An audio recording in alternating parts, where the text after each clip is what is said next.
ડિંડોલીના ખરવાસા ખાતે કથાવાચક શ્રી પંડિત પ્રદીપ મિશ્રાના સાનિધ્યમાં આયોજિત થવા જઈ રહેલી શ્રી શિવ મહાપુરાણ કથા માટેની તડામાર તૈયારીઓ ચાલી રહી છે। વિભિન્ન સંસ્થાઓના કાર્યકર્તાઓ સાથે જ અહીં રાજકીય આગેવાનો પણ આયોજકોનો ઉત્સાહ વધારવા માટે પહોંચી રહ્યા છે।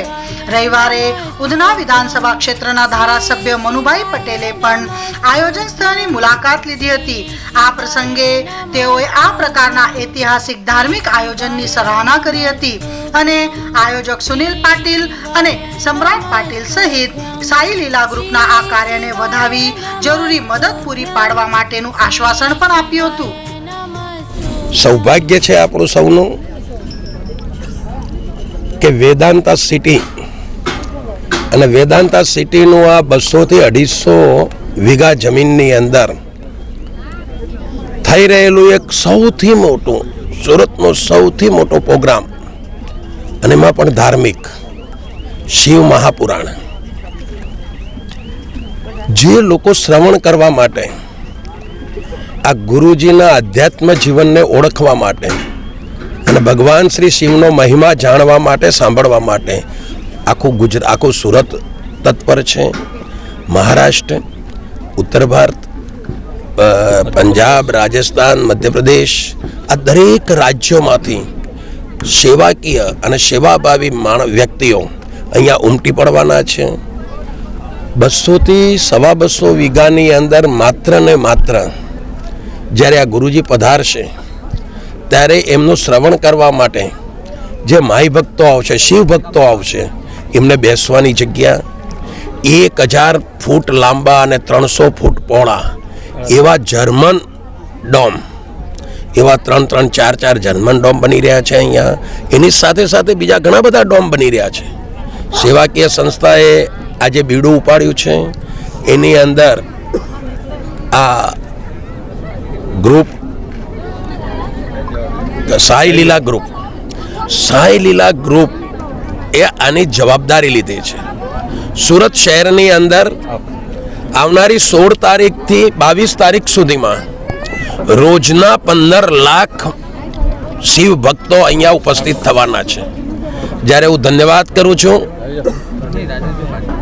અમારા સમ્રાટભાઈ અને સુનિલભાઈને, એમના પરિવારને, એમના પિતાજીને, સાથે સાથે સોમનાથભાઈને અને એમની આખી ટીમ, અમારી માધવ ગૌશાળાની આખી ટીમ છે જેના 400 થી 450 સ્વયંસેવકો તૈનાત છે। આજે આજથી શરૂઆત થઈ છે અહીંયા બ્લડ ડોનેશનની। સૌથી મોટું દાન આપણે ગણવા જઈએ તો કોઈનો જીવ બચાવવો એ સૌથી મોટું મહાદાન છે અને એ જીવ બચાવવા માટે બ્લડની જરૂર પડે છે। એટલે આ સમ્રાટભાઈ, સોમનાથભાઈ, સુનિલભાઈ, એમના સમાર, હમણાં આપણી બહેનો, આપણા યુવકો, આ બધાએ મિત્રોએ ભેગા થઈને શરૂઆત કરી છે બ્લડ ડોનેશનની। 16મી તારીખથી શ્રવણ ચાલુ થવાનું છે શિવ મહાપુરાણનું અને હું પણ એમાં ભાગ લેવાનો છું, હું પણ એમાં હાજરી આપવાનો છું।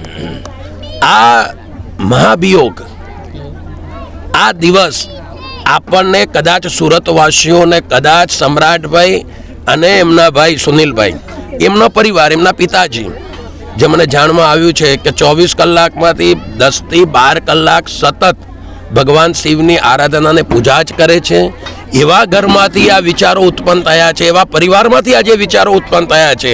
હું પ્રભુ શિવને પ્રાર્થના કરીશ કે આ તારીખ 16 થી તારીખ 22નો જે આ પ્રોગ્રામ છે શિવ મહાપુરાણનો જે આ રસપાન કરવા જઈ રહ્યા છે, એવા વિચારોની અંદર, એવા માહોલની અંદર વિઘ્નહર્તા ગણેશજી આના આશીર્વાદ આપે અને આ મહાકુંભની અંદર ક્યાંય પણ અવરોધ ના આવે, ક્યાંય પણ તકલીફ ના આવે એવું ભગવાન શ્રી શિવ અને ભગવાન શ્રી ગણેશજી એવા આશીર્વાદ આપે।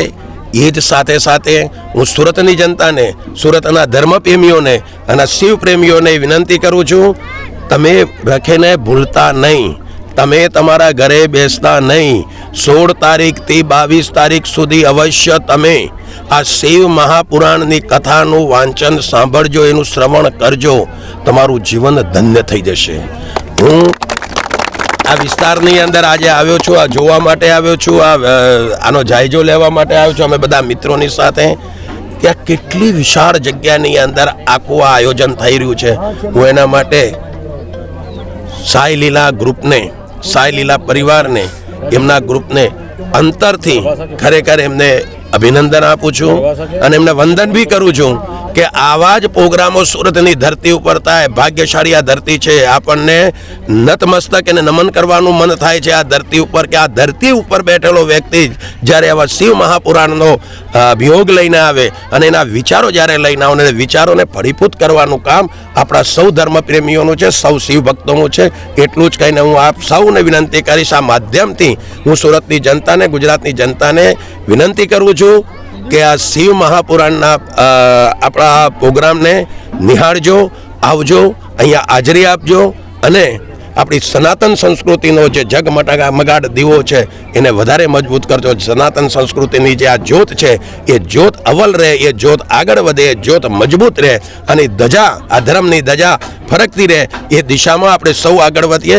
જય શ્રી રામ, જય મહાદેવ, જય ગણેશ, હર હર મહાદેવ.